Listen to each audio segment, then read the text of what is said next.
Naše zariadenie bolo ako pilotné zariadenie zaradené do procesu deinštitucionalizácie za Trenčanský samosprávny kraj a cieľom celej tejto snahy je vlastne odsťahovať sa z pôvodného objektu, ktorým je kaštiel v Adamovských Kochanovciach, do nových komunitných bývaní.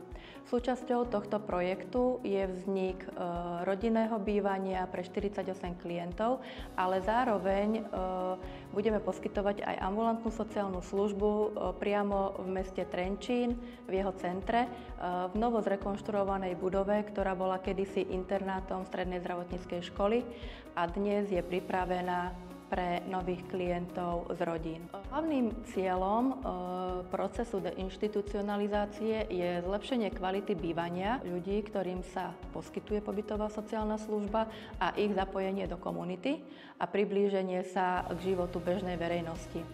Kaštiel je síce krásny, ale je zo 17. storočia a absolútne nevyhovuje ľuďom so zdravotným postihnutím. Máme tam veľkokapacitné spálne, je tam schodisko, strecha nám pomaly začína zatekať, bolo by potrebné vymeniť elektroinštalácie, všetky rozvody, takže preto potrebujeme nové priestory, aby sme mohli poskytovať moderné, adekvátne bývanie pre našich klientov.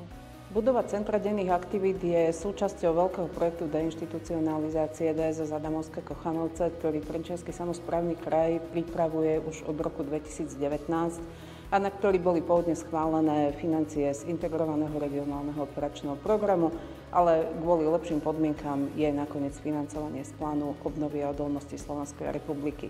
Keďže budova bola v podstate vyhoretá, bolo potrebné pristúpiť k absolútne komplexnej rekonštrukcii, čiže máme úplne nové všetky povrchy, či sú to podlahy, či sú to steny, boli pridané izolácie, ako proti zemnej vlhkosti, tak aj samozrejme tepelnej izolácie, bol dobudovaný výťah, ktorý tu nebol.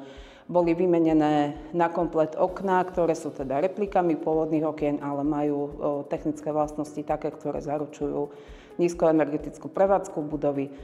Bola na komplet zrekonštruovaná, vybudovaná nová strecha, rovnako so zateplením.